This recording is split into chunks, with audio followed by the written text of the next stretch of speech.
देखिए, बिहार में विधानसभा चुनाव के पहले चरण के लिए नामांकन की जो तारीख है वो निकल चुकी है। एक तरफ जहां महागठबंधन में अब भी सीट शेयरिंग की स्थिति स्पष्ट नहीं हो पाई, वहीं जन स्वराज पार्टी ने अपने 116 प्रत्याशियों का ऐलान किया है, जिसमें कई जाने माने चेहरे, प्रोफेशनल, अकादमिक क्षेत्र के लोग और पुराने राजनीतिक घरानों के लोग मौजूद हैं।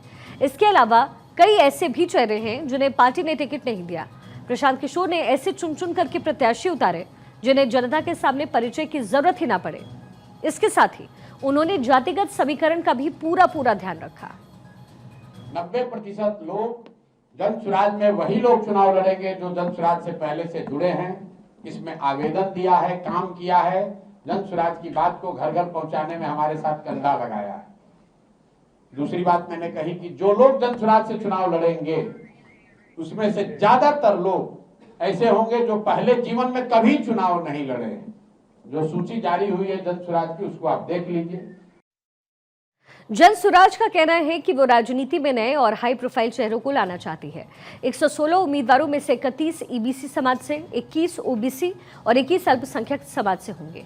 सरफराज आलम समेत कई ऐसे चेहरे हैं जिन्हें अपनी पूर्व पार्टी से टिकट नहीं मिला। लोकसभा के पूर्व सदस्य और बिहार विधानसभा की जोकीहाट सीट से 4 बार के विधायक रहे सरफराज आलम को राष्ट्रीय जनता दल से इस्तीफा देने के कुछ ही घंटों बाद प्रशांत किशोर की जन स्वराज पार्टी में शामिल होने का मौका मिला।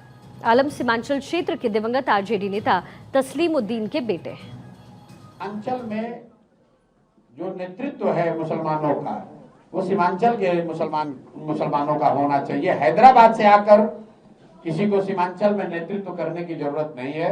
और उसमें मैं समझता हूं कि सरफराज भाई जैसे लोगों की बड़ी भूमिका होनी चाहिए और होगी भी। अब जन स्वराज में ये कितनी शिद्दत से, कितनी ईमानदारी से जद्दोजहद करेंगे, कितने दिन तक लगे रहेंगे, ये तो इन पर निर्भर करता है।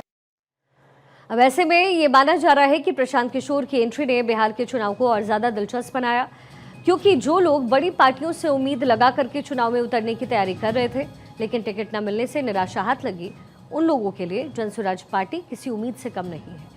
ऐसे में जिन 116 उम्मीदवारों को जन स्वराज ने अपना उम्मीदवार बनाया, वो कई जगहों पर जिताऊ उम्मीदवारों का गणित भी बिगाड़ सकते हैं।